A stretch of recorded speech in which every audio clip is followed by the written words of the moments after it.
We're back for the second instalment of the 2025 World Championship daily shows, where we'll be recapping the women's 1500 metre semi-finals, men's 10,000 metre final, heats of the women's steeple, and the men's marathon. My first co-host tonight competed at the 2013 and 2017 World Championships with an 11th and 9th place finish in the marathon. She's also the current Commonwealth Games marathon champion. Welcome back to the Inside Running Podcast, Jess Stenson.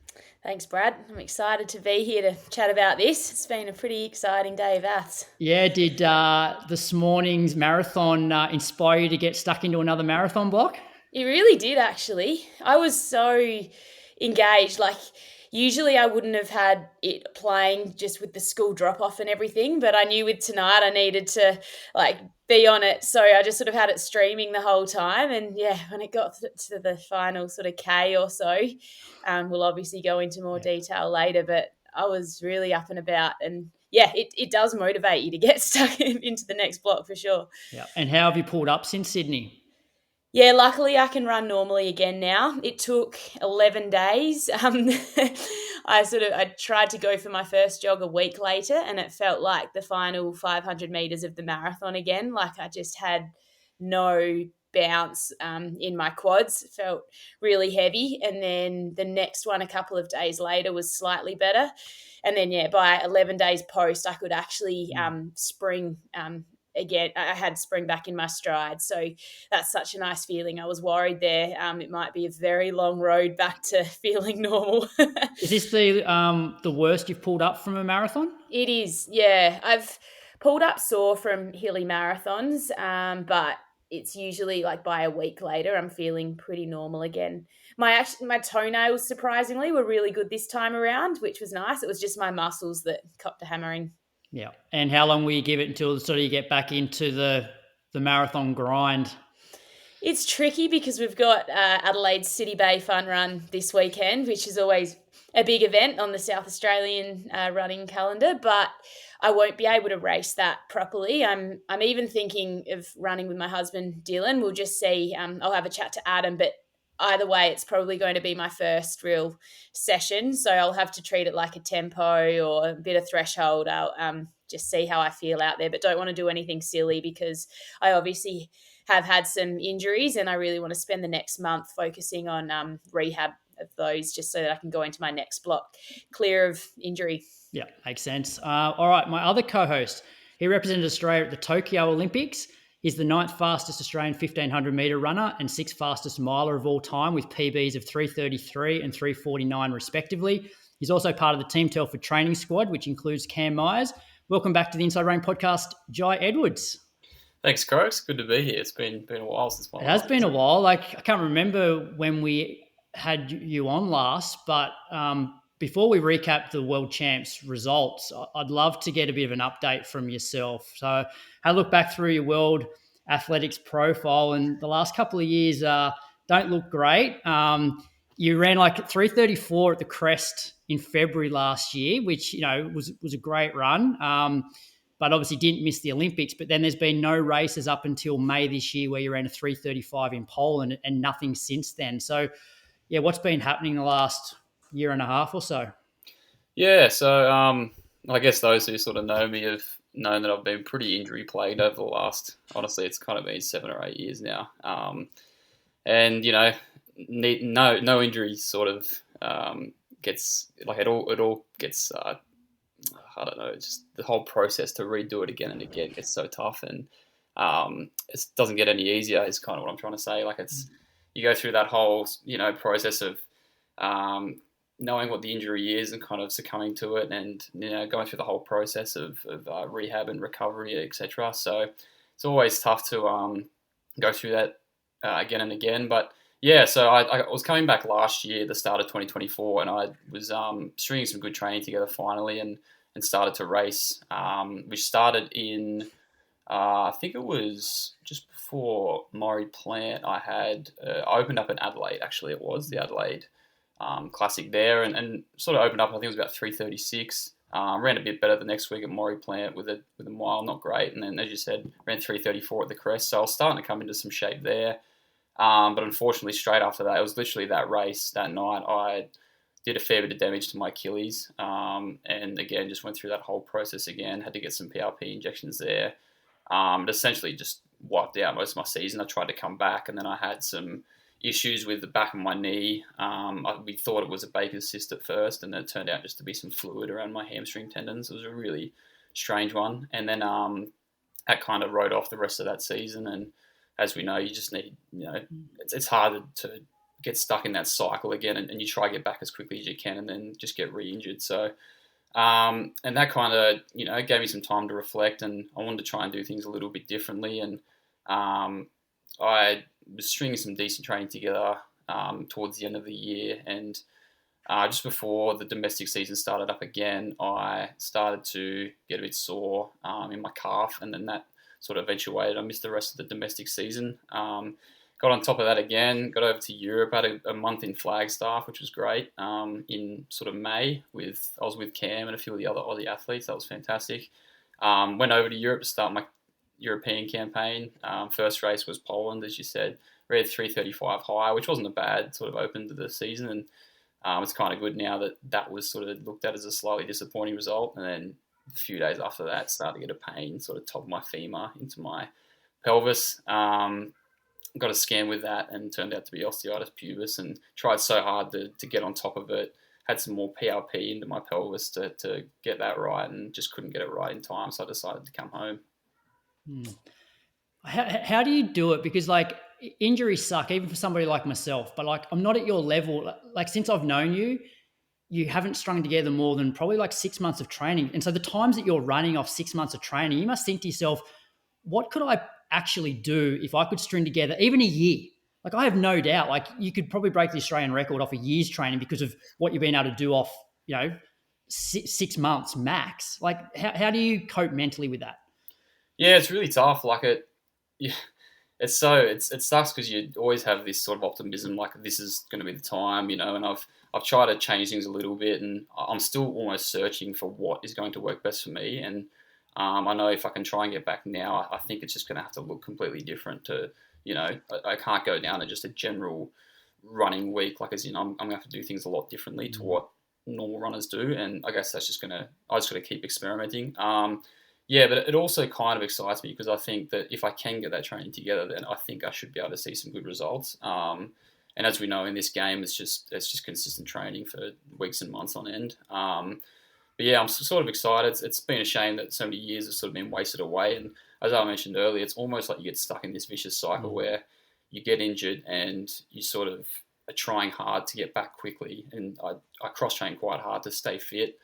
And I usually come back pretty quick, and often that can, be a bit dangerous because your sort of body is, playing catch up. Your cardiovascular system's good, but your body's playing catch up. So, yeah, it's been really tough to just, like I said, go through that whole process again and again. You always try to be optimistic, but yeah, it's incredibly difficult. It doesn't get any easier, but I'm still going to, continue to try and show up, and hopefully one day it will go well. I get motivation from a lot of other people, and I know some people have been through some really tough things. And I remember even hearing about Pat Cummins, the Australian test captain. He went through a lot of injuries up until he was about 25, and it was almost like he just sort of came good. His body fully developed, and I think he's got a bit of something now. But prior to that, he had a really good run. So it's not impossible, and I'm just hoping that I can have a similar sort of path there, and just get it right, and hopefully we'll string some training together. And is there pressure from because you're sponsored by Adidas, and often these contracts are Olympic cycles, are they really supportive of you, or have they sort of said to you like, hey, you need to start showing us something, otherwise you're on your own? Yeah, absolutely. I mean, I am incredibly fortunate that I signed with Adidas. Like, they've been fantastic, and they've sort of given me the benefit of the doubt on a few occasions, and I signed a 4-year deal back in 2022, which will bring me up till the end of this year.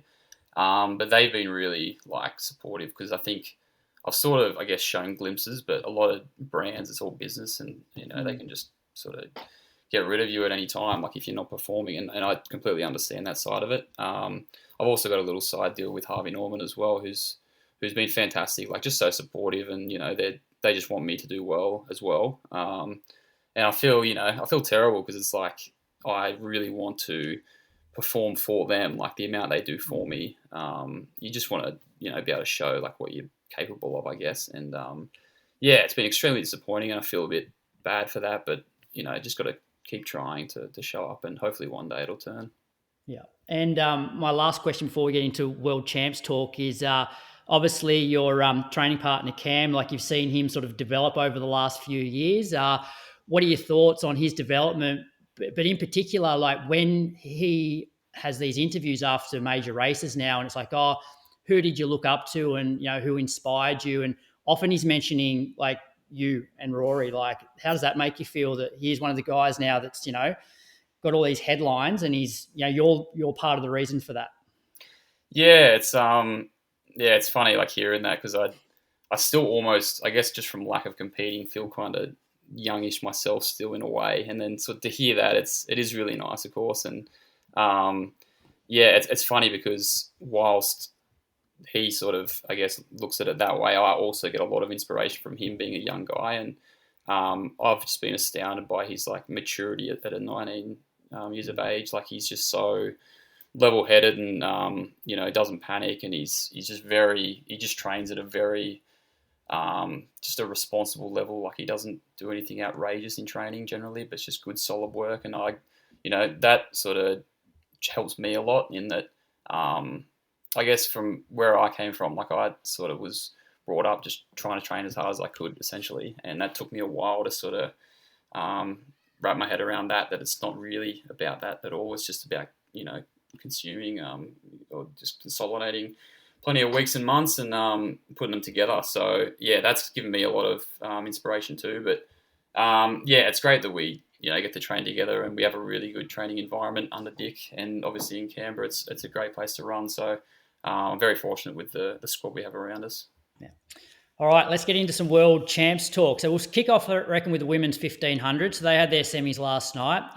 Might just quickly go through sort of the splits for both heats and then just get your thoughts on them. So semi-final one featured Faith Kipyegon as well as Lyndon Hall. Splits 66 first lap, 65 for the second, 61.7 for the third lap, and then the last lap was 62 second. Lyndon put herself in the right spot. She was sort of on Faith Kipyegon's shoulder. Even with like 150 to go, she's still like in third place, but then just seemed to fade a little bit in that sort of in the home straight. Kipyegon got the win there in 4 minutes, 0.34. Ewoy from Kenya was second, and Halu was third. Halu actually fell during the first lap, got back on and qualified quite easily. Then in semi-final two, which was Jess Hull's race, they went 69, 72, then 61 for the third lap, 58 for the last. So 406.87. Nelly Chepchirchir, Jess Hull, and Nikki Hiltz, they sort of cleared away from the rest and basically crossed the line together. It was a really messy race. Lots of girls stumbling, almost falling. I guess that's because they ran 69 and then a 72. Jess did pretty well to stay out of trouble. Joe, I'll go to you first. Thoughts on both of those races? Yeah, I thought they were really quite interesting semi-finals. I mean, like, as far as the Aussie girls went, Jess was fantastic as always. She sort of puts herself in the right spots and doesn't leave too much to chance. She, even with a bit of rough and tumble behind her, she sort of managed to get out of that pretty unscathed. So she's going to be so exciting to watch in the final, of course. And then, Lyndon, I thought, didn't do much wrong. Like, she looked great as well. And as you said, she was right in it till about 150 to go. Unfortunately, just sort of ran out of steam in that last bit. But, yeah, again, just sort of navigating those heats and semis is just going to be such a tough job. And it's a shame we don't have two, but great to see that Jess made it. Yeah. Jess, your thoughts? Yeah, I mean, I thought Lyndon was positioning herself really well. If anything, that heat perhaps took it out of her, and that's what impacted her final 50. She did drop that sort of really quick 8 to 1200 segment, and obviously was a bit unwell after the race, suggesting she had built up a fair bit of lactic. The only thing was maybe with a lap to go, Faith started to go and Lyndon was right up on her shoulder when she could have potentially tucked in and hung back a little bit. But, she actually looked brilliant out there. And then Jess, she, if anything, she looked so relaxed, and when she starts to go, she doesn't grimace. She was just sort of obviously focusing on her technique, and she looked like she got through that semi without having to really exhaust herself, which is really exciting for the final. And I think everyone in that second semi, probably the way it was run, they might not have as much fatigue as obviously the girls who ran 4:01 in the first. So it's good that she'll be going in perhaps a little fresher than some of the others. Yeah, I was chatting on yesterday's episode with Jeff because those women's 1500 meter heats were all run very differently. Like Lyndon's was probably the most, it was the slowest early, but then it was the most aggressive from 800. So she essentially run like an all-out 700 versus, say, a Faith Kipyegon heat, which was really even, 64, 64, 64. Jai, like you compete in this event. Is there a particular way that fatigues you more? Yeah, it's hard to say. I mean, it can, the sudden bursts often do a bit of damage. And, I mean, you'd probably rather it be as evenly paced as possible, I guess. And just the real changes in speed can have an effect, especially if they're sort of at a random point in the race. I mean, at the end of the day, 1500's